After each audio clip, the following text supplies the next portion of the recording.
கேமரான் கிரீனை CSK கண்டிப்பாக வாங்க மாட்டாங்க அப்படின்னு சொல்லியிருக்கிறாரு ஆகாஷ் சோப்ரா. அது மட்டும் இல்லாம சிஎஸ்கேவை ரொம்ப லேசு பெற்றதுமா நினைக்காதீங்க, நிச்சயமாக ஆக்ஷன் டேபிள்ல வேற மாதிரி மேஜிக் பண்ண போறாங்க அப்படின்னு சொல்லியிருக்கிறாரு.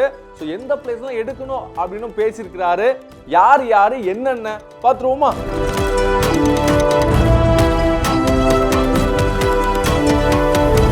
சிஎஸ்கே ஒரு லெஜெண்டரியான டீம். ஆனா கடந்த 2 வருஷமா சிஎஸ்கேக்கு அவங்க நினைச்ச மாதிரி சில விஷயங்கள்லாம் போகல. அந்த வகையில பாத்தீங்கன்னா இந்த வாட்டி ஆக்ஷன்ல குறிப்பா சொன்னோம் அப்படின்னா இந்த மினி ஆக்ஷன்ல நல்லா பண்ணணும் அப்படின்னு மேனேஜ்மெண்ட்டும் நினைக்கிறாங்க, ஃபேன்ஸும் நினைக்கிறாங்க. அந்த வகையில தான் சிஎஸ்கே சில பிளேயர்ஸுக்கெல்லாம் கண்ணு வச்சிருந்துச்சு. முதல்ல பாத்தீங்கன்னா மேக்ஸ்வெல் எடுக்க போறாங்க அப்படின்னு சொன்னாங்க. அதுக்கப்புறமா பாத்தீங்கன்னா இல்லப்பா ரசல் வந்தா நல்லா இருக்கும் அப்படின்னு பேசிக்கிட்டு இருந்தாங்க.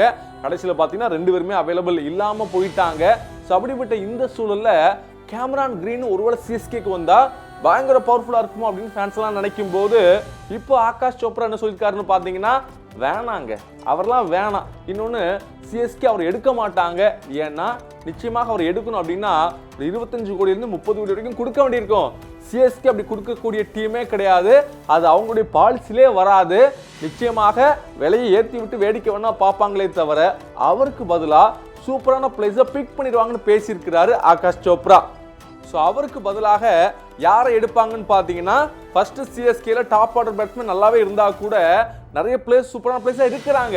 ஆனால் அனுபவம் பார்த்தீங்கன்னா ரொம்ப கம்மியாக இருக்குது. ஸோ அதன் காரணமாக அனுபவம் வாய்ந்த வெளிநாட்டு வீரர்களை எடுக்கிறதுக்கான சூழலை உருவாக்குவாங்க அப்படின்னு பேசியிருக்கிறாரு. குறிப்பாக அவங்களுடைய கண்ணு லயம் லிவிங்ஸ்டன் மேலே நிறையவே இருக்கும் அப்படிங்கிற மாதிரி சொல்லியிருக்கிறாரு. அதே போல் பார்த்தீங்கன்னா ஜேமி ஸ்மித் ஒரு நல்ல லோயர் ஆர்டர் பேட்ஸ்மேனு.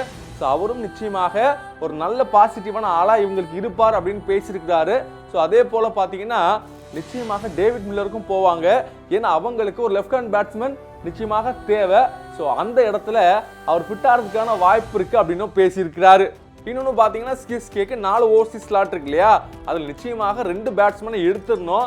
அது போக பார்த்தீங்கன்னா ஆல்ரவுண்டரையோ என்ன பவுலரையோ எடுக்கணும் அப்படின்னு சொல்லியிருக்கிறாரு. அதே போல் கண்டிப்பாக சிஎஸ்கே டீமுக்கு ரவி பிஷ்னாய் வேணும்னு இவர் பேசியிருக்கிறார். ஏன்னா டீம்ல பாத்தீங்கன்னா அஸ்வினும் கிடையாது, ஜடேஜாவும் கிடையாது. நூர் அகமதுக்கு கம்பெனி கொடுக்குற மாதிரி ஒரு பங்காளி தேவை. அந்த பங்காளி ரவி பிஷ்னாய் இருந்தார் அப்படின்னா பவுலிங்ல அவங்களுக்கு எந்த பிரச்சனையும் கிடையாது, ஒரு பாசிட்டிவான டீமா மாறிடுவாங்கன்னு சொல்லியிருக்கிறாரு. ஏன்னா இதுக்கு முன்னாடி 5 தடவை கப்படிச்ச டீமுக்கு டீம் காம்பினேஷன் உருவாக்குறது வந்து ஒரு பெரிய விஷயமே கிடையாது. நிச்சயமாக இந்த வாட்டி சிஎஸ்கே கம்பேக் கொடுப்பாங்க அப்படின்னு பயங்கர பாசிட்டிவோட சிஎஸ்கே ஃபேன்ஸ்க்குலாம் எனர்ஜி ஏத்துற மாதிரி சொல்லியிருக்கிறாரு ஆகாஷ் சோப்ரா. செய்திகளை உடனுக்குடனும் துல்லியமாகவும் தெரிந்து கொள்ள சப்ஸ்கிரைப் பண்ணுங்க.